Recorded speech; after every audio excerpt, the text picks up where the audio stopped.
Our son Joshua was born February 2nd in 1995, and we, since that day, have just been on a crusade to try and help children like Joshua.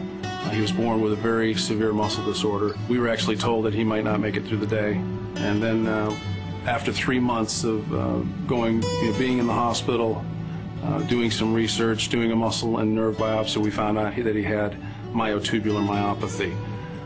And at that point, we were told that only 50% of these children make it to their second birthday.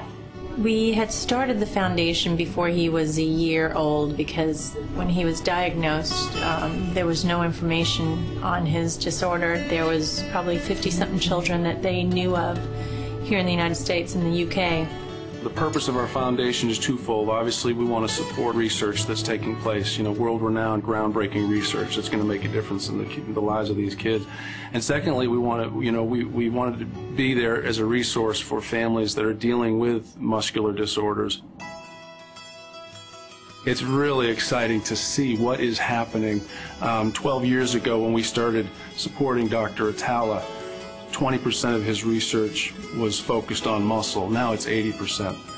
8 years ago, we walked through his laboratory, and he was able to show us that he could grow muscle tissue, but he couldn't get the vascular and the neurological system to penetrate more than 2 millimeters. Now he has proven that, that it is viable to inject muscle that he grows in the laboratory into a body with a large experimental model, and it works, it functions.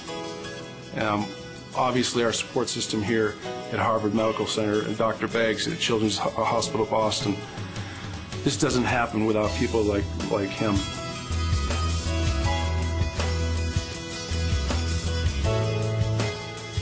What's so amazing here is that we are so close to finding the answer, and so close to finding a cure, or at least identifying ways to move towards that. And that's a rare thing to see in our lifetime, and it is because of Paul and Alison saying we're not going to take this one sitting down.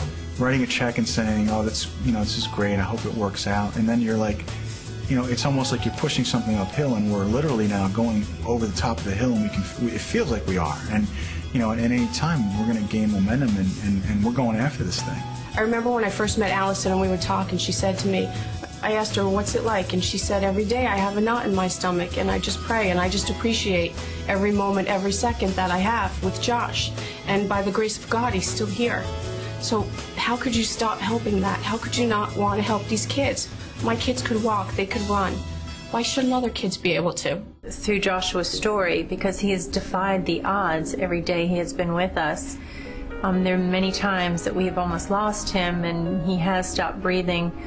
But he has such tenacity, that little man, and such perseverance, that I think that story translates and gives hope to so many families that are grappling, for answers. When Josh was born, he was one of 50 known cases in the world. Now we have about 350 children that we know of. There are more out there, but we lost 5 last year. And every child we lose is just a knife through our heart. But we really are excited that we can be a resource for these families to bounce ideas off, to point them in the right direction. We're determined to try to make a difference in the lives of these kids. And selfishly, we hope it happens in our Joshua's time. But if it doesn't, we're not going to stop. We're going to finish this journey. And nothing will mean more to us than to help these kids and help these families. I have hope. I have hope. I have hope. I have hope. I have hope. I have hope. I have hope. We have hope. We do. The Joshua Frase Foundation has dedicated our work to all the precious children who have gone on before us. Know that their lives have not been in vain. You have motivated others towards finding an answer. We are making great strides to uncover the mysteries of life. JFF will always be a vessel of hope in a seemingly hopeless situation. Thank you for all you do for the Joshua Frase Foundation. He's my